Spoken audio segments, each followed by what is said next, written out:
တဏှာလောဘနဲ့ပတ်သက်ပြီးတော့ဟောထားတဲ့ဂါထာလေးတွေကြီးစုထားတယ်တဏှာဝက်ဆိုတာရှိတယ်အဲ့ဒီထဲမှာလာတဲ့ဂါထာလေးကိုအခြေခံပြီးတော့တန်ရောစဉ်တွေရဲ့အကြောင်းပြောကြည့်မယ်ပေါ့နော်တန်ရောစဉ်ဆိုတဲ့တရားလေးစကားလုံးလေးကိုလူတိုင်းသုံးကြတယ်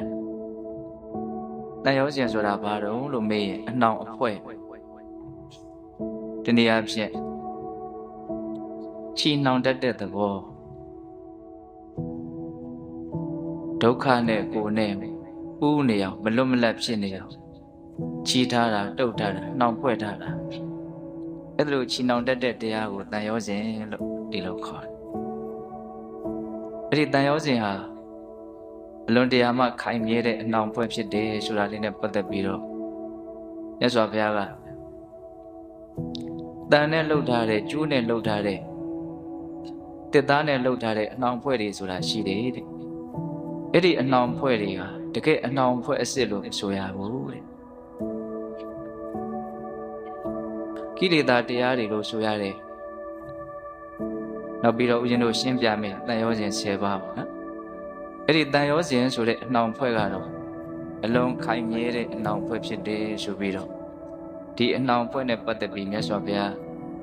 ဂါထာလေးနှစ်ပုဒ်ဟောတာရှိတယ်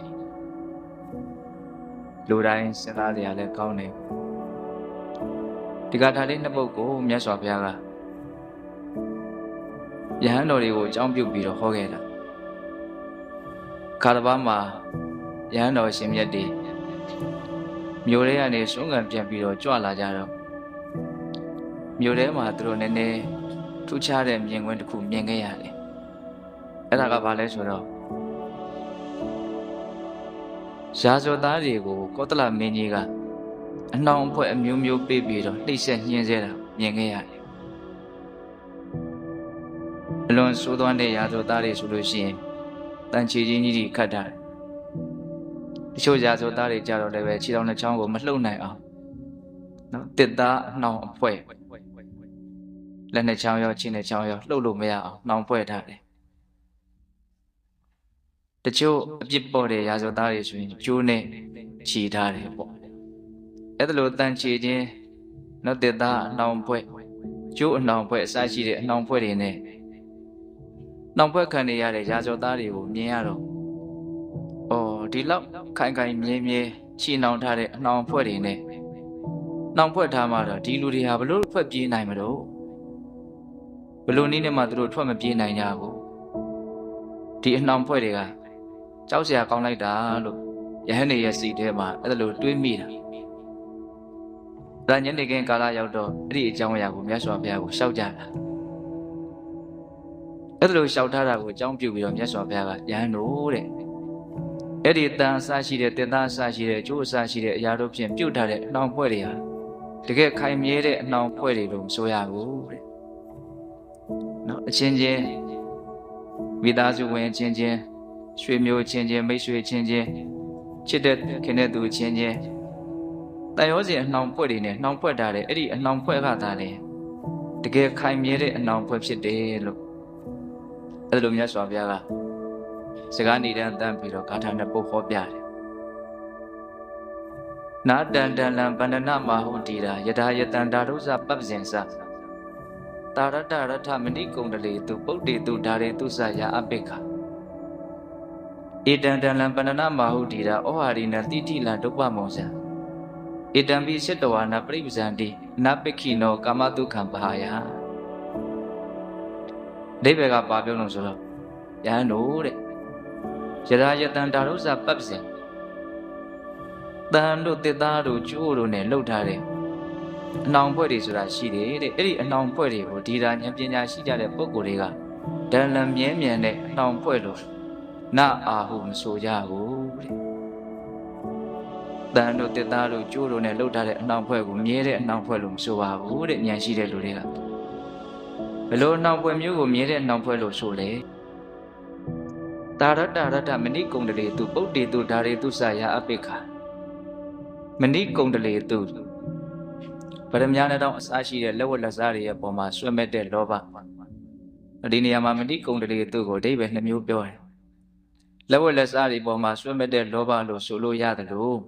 လက်ဝတ်လက်စားတွေဝတ်ထားတဲ့သားတွေသမီးတွေဇနီးမယားတွေလင်းယောက်ျားတွေဒါတွေရဲ့ပေါ်မှာဆွဲမဲ့တဲ့တန်ရောစဉ်တရားကိလေသာတရားကိုလည်းပဲဆိုလိုတယ်ပေါ့မဏိကုံတလေသူဗရမယနတော်ဝတ်စင်ရထအပ်သောပုဒ်တိသူဓာရီသူစသားမယားရဲ့ပေါ်မှာရာအပိက္ခအကျင့်ပြင်းထန်တဲ့ငက်ကွက်မှုဆိုတာရှိတယ်အဲ့ဒီပြင်းထန်တဲ့ငက်ကွက်မှုဟာဧတံတန်လံဗန္ဒနာမဟုတ်တယ်ဒါပညာရှိတွေအတွက်ဒါဟာခိုင်မြဲတဲ့အနှောင်ဖွဲ့လို့ဆိုရတယ်မမှန်ကန်ကန်သိကြတဲ့ဉာဏ်ရှိကြတဲ့ပုဂ္ဂိုလ်တွေအတွက်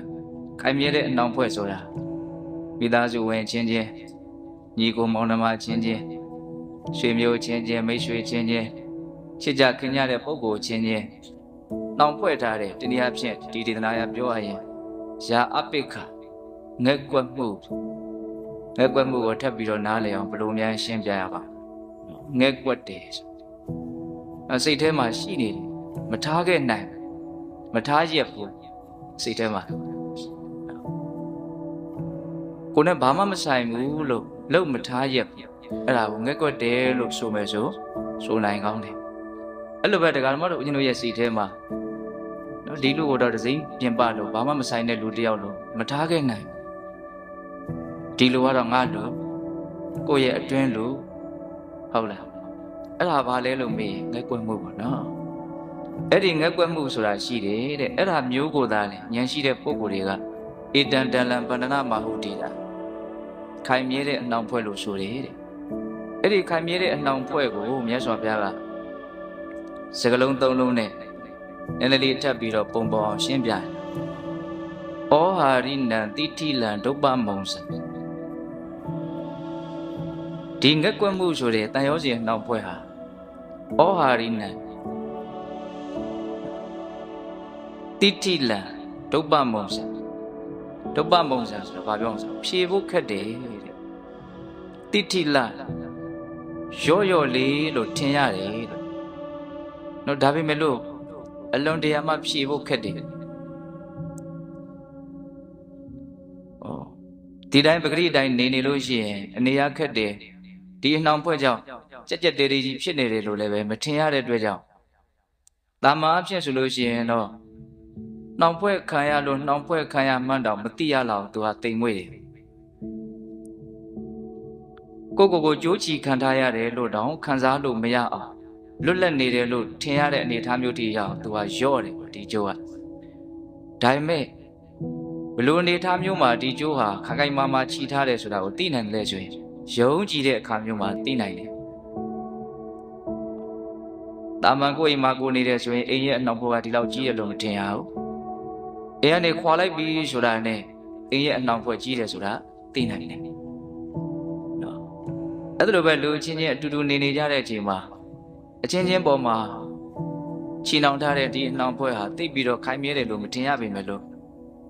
နော်တယောက်နဲ့တယောက်အကြောင်းမျိုးကြောင့်တနေရာစီရောက်နေပြီဆိုတဲ့အခါမျိုးမှာဒီအနှောင်ဘက်ကခိုင်ခိုင်မြဲမြဲရှိနေပါလားဆိုတာကိုသိရတယ်ပေါ့ဟုတ်လား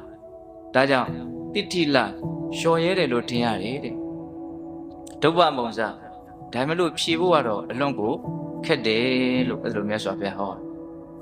ဒါမှမဟုတ်အဲ့ဒီဖြေဖို့ခက်တဲ့ဒီအနှောင်ဖွဲ့ကိုပဲဧတံပိစိတ္တဝါနပရိပဇံတိအနပိခိနောကာမတုခံပဟာယဉာဏ်ရှိတဲ့ပုဂ္ဂိုလ်တွေဟာဧတံပိစိတ္တဝါနအဲ့ဒီအနှောင်ဖွဲ့ကိုပဲဖြတ်တောက်ပြီးတော့ကာမတုခံကိုပဟာယပယ်ပြီးတော့အနပိခိနောငဲ့ကွက်ခြင်းမရှိဘဲနဲ့ပရိပဇံတိယဟန်ပြုနိုင်ကြတယ်ဒီနေ့အဖြစ်လူတွေနဲ့မတူတဲ့အသွင်ပြင်ရှိတဲ့မြင့်မြတ်တဲ့အလုပ်ကိုလုပ်ဖို့အတွက်အခွင့်အရေးအများကြီးတာတဲ့ယတိယဟန်ရဲ့ဘဝအဖြစ်ကိုကူးပြောင်းနိုင်ကြတယ်ဘယ်လိုလူမျိုးတွေကူးပြောင်းနိုင်တော့အဲ့ဒီအနှောင်ဖွဲ့ကိုဖြတ်တောက်ပြီးတော့ဖြတ်တောက်တယ်ဆိုတာကသမုဒ္ဒေတာပဟာအဖြစ်ဖြတ်တောက်တဲ့အနေအထားမျိုးကိုတော့ရာနှုန်းကြီးပြောလို့မရဘူးเนาะဆိုတော့ဒီဝက်ကလေးဝက်သွားတာနဲ့တန်ရောစဉ်တွေအကုန်ပြတ်သွားတယ်ဆိုတာတော့မဖြစ်နိုင်ဘူးပေါ့နော်အဲ့တော့ဖြတ်တောက်တယ်ဆိုတာကဒါကဘယ်လိုပြောရမလဲတော့မဝိနိုင်တဲ့အနေအထားအထိရောက်အောင်တင်းနေလောက်အောင်တော့မရှိဘူးလို့ ဒီလိုတဘာဝကြကြပြောနိုင်တယ်ပေါ့နော်အိမ်ကနေခွာနိုင်တယ်ဆိုရင်မခွာနိုင်တော့အောင်တင်းနေတာတော့မရှိဘူးဒါပေမဲ့အမြဲတမ်းရှားနှုံးပြီးသမုတ်ရှိတာပါအဖြစ်အကြီးတိုင်ပြတ်တောက်သွားတာလားဆိုတော့အဲ့လိုတော့လည်းမဟုတ်ဘူးပေါ့ဟုတ်လားအဲ့တော့သူဖြတ်တောက်နိုင်တဲ့အနေအထားလေးကထွက်ခွာနိုင်လောက်တဲ့အနေအထားလေးထိရောက်အောင်တော့ဖြတ်တောက်နိုင်တယ်မထွက်ခွာနိုင်လောက်အောင်တားထားတဲ့အတားရှိတော့မဟုတ်အဆင့်ကတော့အမျိုးမျိုးရှိတယ်လို့ဆိုရမယ်နော်ကာမတုခကိုဘာယပယ်ဆွံ့၍အနပခိနောငက်ွက်ခြင်းမရှိဘဲနဲ့ဣတံပိစိတ္တဝါနာအဲ့ဒီအနှောင်ဖွဲ့တွေကိုဖြတ်တောက်ပြီးတော့ပရိပဇံတိနော်ယတိယဟံပြုနိုင်ကြတယ်တဲ့နော်ဒီကထာလေးနှစ်ပုဒ်ကိုမြတ်စွာဘုရားကဒီဘုရားဖြစ်မှဟောလိုက်တာကြီးတော့မဟုတ်ဘူးသူကဘုရားမဖြစ်ခင်ဘဝတစ်ခုလုံးကလည်းပဲယတိသူတော်စင်တစ်ပါးအနေနဲ့ဒီကထာနှစ်ပုဒ်ကိုဟောဖို့လေအဲ့ဒါမြတ်စွာဘုရားကဒီခုကောသလမင်းကြီးရဲ့နော်ရာဇဝသားတွေကိုနှောင်ဖွဲ့ထားတာကိုမြင်ရလို့အဲ့ဒီအနှောင်ဖွဲ့လောက်မြင်ရတာတော့ရှိမယ်မထင်ပါဘူးလို့လာပြီးတော့ရှောက်ထားလာတဲ့ယဟန်တွေကိုပဲအကြောင်းပြုပြီးတော့မြတ်စွာဘုရားကဗန္ဒနာကာရဇတ်တော်တစ်ပုဒ်ကိုမြတ်စွာဘုရားဟောပြတာလည်းရှိတယ်။အဲ့ဒီဇတ်တော်ကိုအရင်တို့အချင်းချုပ်ပြီးတော့ပြောရရင်တကူသောဘဝတုန်းကဘုရားလောင်းကအမေအိုကိုပြုတ်ပြုတ်လုပ်ကြွေးပြီးတော့အမေတစ်ခုသားတစ်ခုနေကြရတဲ့အနေအထားမျိုးကြုံခဲ့ဘူးလေ။အဲ့လိုနေတော့မေကြီးကဒီသားကိုသူ့ကိုပြုတ်ကြွားတာပင်မနေဆိုတော့အတင်းအိမ်အောင်ပြုတ်ခိုင်းတယ်။အဲ့ဒါအလိုမရှိဘဲနဲ့မေချမ်းသာဖို့အတွက်သားဖြစ်တဲ့လူကအိမ်အောင်ပြုတ်ရတယ်။နောက်တော့မေကြီးတည်သွားတဲ့အခါကျတော့ဒီဇနီးနဲ့တူတူနေကြရင်းနဲ့သူဟာစာတုံးကရည်ရွယ်ထားတာကမေတည်လို့ရှိရင်ရဟန်းပြုတ်မယ်ယသိဝဲမယ်လို့သူကရည်ရွယ်ထားတာ။အဲ့ဒါမေတည်သွားတဲ့အခါကျတော့သူ့ရဲ့ဇနီးကိုသူပြောတယ်ငါရဟန်းပြုတ်တော့မယ်ယသိဝတ်တော့မယ်။အဲ့တော့အဲ့ဒီအချိန်မှာပဲမိမကကိုဝင်ရှိတယ်။အဲ့တော့ဒီကလေးလေးမွေးပြီးမှဝတ်ပါရဟန်းပြုတ်ပါ။အဲ့ဒါနဲ့ကလေးမွေးပြီးတည်တည်စောင့်တယ်။ကလေးမွေးပြီးပြီဆိုတော့တခါမိမကပွင့်တောင်းပြန်တယ်။အဲ့မိမကလေးနှုတ်ပြက်တီတီစောင့်ပါဦး။နောက်ကလေးမတ်တက်ပြေးတီတီစောင့်ပါဦး။ကလေးသူကသူရက်တီနိုင်တီတီစောင့်ပါဦးနဲ့တရပြီးတရတလားပြီးတလားဆွဲလာတဲ့ခါကျတော့နောက်ကျတော့ဒီတိုင်းနာကြာရှည်လုံနေလို့ရှိရင်ငါရီမှန်းချက်အောင်မမဟုတ်ဘူးဆိုတော့အဲ့ဒီသားအမိနှစ်ယောက်မသိခင်ထွက်ပြေးတယ်တဲ့ဘုရားလောင်း။နောက်ထွက်ပြေးပြီးတော့တော်ထဲမှာသူရသေးဝေရင်နဲ့တူတူပြောရရင်အဲ့ဒီမှာသူဇန်နေပါလိရ။ဇန်ရတဲ့အခါကျတော့လူလောကမှာတွေ့ကြုံခဲ့ရတဲ့အခြေအနေတွေနဲ့နှိုင်းဆိုင်ဘာမှပြောလို့နှိုင်းရှင်လို့မရတဲ့ချမ်းသာမျိုးကိုသူရတယ်ပေါ့။တော့လွတ်လပ်တဲ့ပေါ်ပါတယ်ငြိမ်းအေးတယ်ဘာနှောင်ဖွဲမှမရှိဘူးဆိုတဲ့အနေအထားမျိုးနဲ့ချမ်းချမ်းသာသာကြီးသူနေရတယ်။အဲ့ဒီမှာဇံကစားရင်းနဲ့ဇံချမ်းသာကိုခံစားရင်းနဲ့ဒီကာထာနှစ်ပုဒ်ကိုသူမကြခဏရွတ်ဆိုလေကျူးရင်နေနတတလံဗန္ဒနာမဟုတ်တိရာယထာယတံဓာရုဇပပ္ပဇင်္ဇတာရထရတမတိကုံတလေသူပုတ္တေသူဓာရီသူဇာယာအပိခတန်နဲ့လှုပ်ထားတဲ့တေသားနဲ့လှုပ်ထားတဲ့ကျိုးနဲ့လှုပ်ထားတဲ့အနှောင်ဖွဲ့တွေကိုဉာဏ်ရှိတဲ့လူတွေကခိုင်မြဲတဲ့နှောင်ဖွဲ့လို့မဆိုကြဘူးဗရမညာနှောင်းတွေလက်ဝက်လက်စားတွေဝတ်ထားတဲ့နောက်သားမရရဲ့ပုံမှာငဲကွက်မှုလို့ဆိုတဲ့အဲ့ဒီအနှောင်ဖွဲ့ကိုသာလေပညာရှိတဲ့ပုဂ္ဂိုလ်တွေကခိုင်မြဲတဲ့အနှောင်ဖွဲ့လို့ဆိုရတယ်အဲ့ဒီအနှောင်ဖွဲ့ကတော့ရော့နေတယ်လို့ထင်ရတယ်ဒါပေမဲ့လို့ဖြေဖို့တော့အလွန်ခက်တယ်ဒါကိုပဲဧတံပိစိတ္တဝါနာပရိပဇံတိအနာပခိနောကာမဒုက္ခံပဟာယ